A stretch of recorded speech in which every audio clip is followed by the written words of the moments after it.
జీవితం ఎందుకు కష్టతరంగా అనిపిస్తుంది? మనకు సహనం తక్కువగా ఉందా? కష్టం వచ్చినప్పుడు మనం ఓపిక పడుతున్నామా? లేదా మనకు లేని వాటి గురించే ఆలోచిస్తున్నామా? సృష్టికర్త ఇచ్చిన ఆరోగ్యం, జీవితం, ఆహారం వాటికి నిజంగా కృతజ్ఞతలు తెలుపుకుంటున్నామా?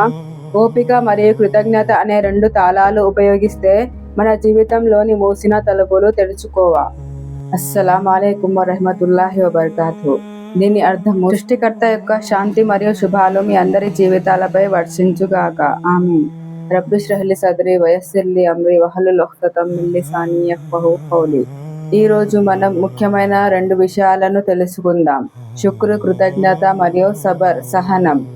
సహనం చేసే వారికి అల్లాహతాలా ఈ లోకంలోనే ఎన్నో అనుగ్రహాలు మరియు కరుణ కురిపిస్తాడు. అల్లాహతాలా పవిత్ర ఖురాన్లో సూరా అల్ బఖరా ఆయత్ నెంబర్ 155లో ఈ విధంగా తెలియజేస్తున్నాడు. మేము మిమ్మల్ని కొంత భయం, ఆకలి, ఆస్తి నష్టం, ప్రాణ నష్టం మరియు పంటల నష్టంతో తప్పకుండా పరీక్షిస్తాము. ఈ సహనమూర్తులకు శుభవార్త ప్రకటించు. అల్లాహ్ మనలను కొంత భయం, ఆకలి, ఆస్తి నష్టం, ప్రాణ నష్టం, పంటల నష్టం ద్వారా పరీక్షిస్తాడు. మనము ఈ రోజు ఇక్కడ కూర్చొని ఈ ప్రచారాన్ని వింటున్నాం. ఇది మన మంచి కర్మల ఫలితమా లేక మన శక్తి ఫలితమా? ప్రపంచంలో ఒకరు ధనవంతుడు, ఒకరు పేదవాడు, ఒకరు అనారోగ్యంతో ఉన్నారు, ఒకరు ఆరోగ్యంగా ఉన్నారు, ఒకరు నవ్వుతున్నారు, ఒకరు ఏడుస్తున్నారు. కానీ ఇది ఎప్పటికీ ఇలాగే ఉంటుందా? ఎందుకంటే ఈ లోకం మారుతూనే ఉంటుంది. ధనవంతుడు పేదవాడు అవ్వచ్చు, పేదవాడు ధనవంతుడు అవ్వచ్చు, అనారోగ్యుడు ఆరోగ్యవంతుడు అవ్వచ్చు. మన చేతిలో ఉన్న ఏదైనా వస్తువు పోయినప్పుడు మనం అసహనంగా మారిపోతాం. మన దువాలు, ఆరాధనలు స్వీకరించబడకపోతే నిరాశ చెందుతాం. కానీ మనం ఎప్పుడైనా ఆలోచించామా? ప్రతి విషయము అల్లాహ్ ఇష్టానుసారమే జరుగుతుందని. అల్లాహకు మన కష్టాలు, మన గమ్యం, మన మనస్సులోని ప్రతి బాధలు తెలుసు. మనకు ఉండటానికి ఇల్లు ఉంది, తినటానికి ఆహారం ఉంది. ఇవన్నీ ఎవరి వరాలు? సృష్టికర్త మనకు జీవితం ఇచ్చినప్పుడు కేవలం సంతోషాలనే ఇవ్వలేదు, పరీక్షలు కూడా ఇచ్చాడు. ప్రతిరోజు మన ఇష్టానుసారం జరిగితే పరీక్ష అనే దానికి అర్థమే ఉండదు. అప్పుడు సహనం అంటే ఏమిటో ఎలా తెలుస్తుంది? శుక్ర్ కృతజ్ఞత విలువ ఎలా తెలుస్తుంది? మనకు అవసరం ఉన్నప్పుడు మాత్రమే అల్లాహ్ను గుర్తు చేసుకుంటాం. అల్లాహ్ ఇచ్చినప్పుడు అది మన శ్రమ ఫలితమని అనుకుంటాం. కానీ అది అల్లాహ్ కరుణ. అల్లాహ్ మనలను పరీక్షిస్తాడు. నా దాసుడు సహనం వహిస్తాడా లేదా? సహనం చేసేవారు అల్లాహకు అత్యంత ప్రియమైన దాసులు.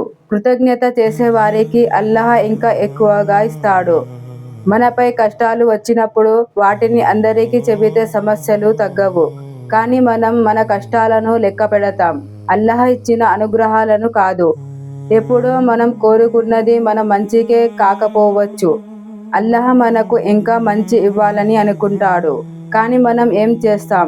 నిరాశ చెందుతాం, నమాజ్ వదిలేస్తాం, అల్లాహ్ స్మరణ, జిక్ర్ చేయడం మానేస్తాం.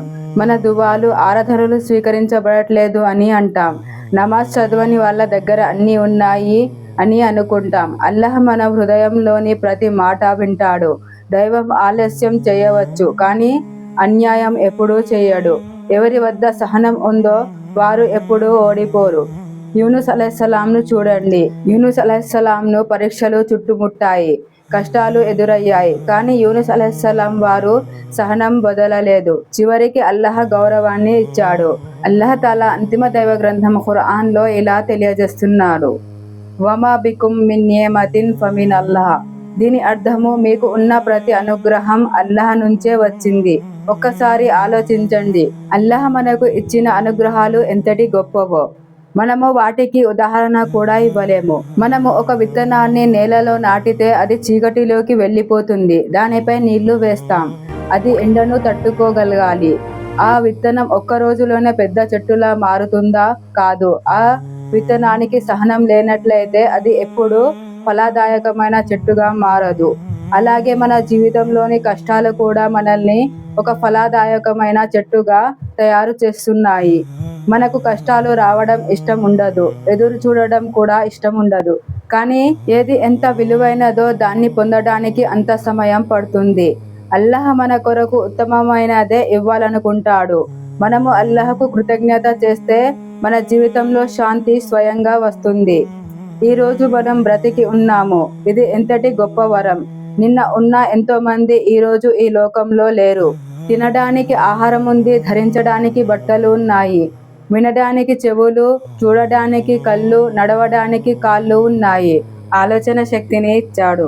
మనము తీసుకునే ప్రతి శ్వాస దాని ద్వారా వాసనను గుర్తించగలుగుతున్నాం. మన శరీరంలో ప్రవహించే రక్తం, ఇవన్నీ అల్లాహ్ కరుణే.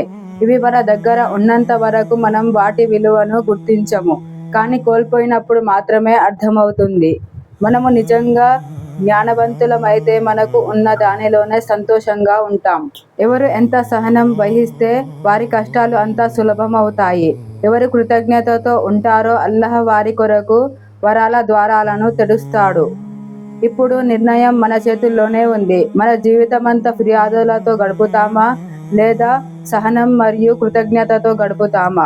సహనం మరియు కృతజ్ఞత కేవలం పదాలు కాదు, అవి రెండు తాళాలు. మన జీవితంలోని ప్రతి మూసిన తలుపును తెరవగల శక్తి వాటిలో ఉంది. సహనం, ఓర్పు మనలో ప్రతి కష్టాన్ని ధైర్యంగా భరించే శక్తిని ఇస్తుంది. కృతజ్ఞత మనకు ప్రతి పరిస్థితిలో సంతోషంగా ఉండడం నేర్పిస్తుంది. మనిషి ఎప్పుడు ఆశతో ఉండాలి, నిరాశ చెందకూడదు. సహనం మరియు కృతజ్ఞత చేసేవారు అల్లాహ్పై పూర్తి నమ్మకం ఉంచుతారు.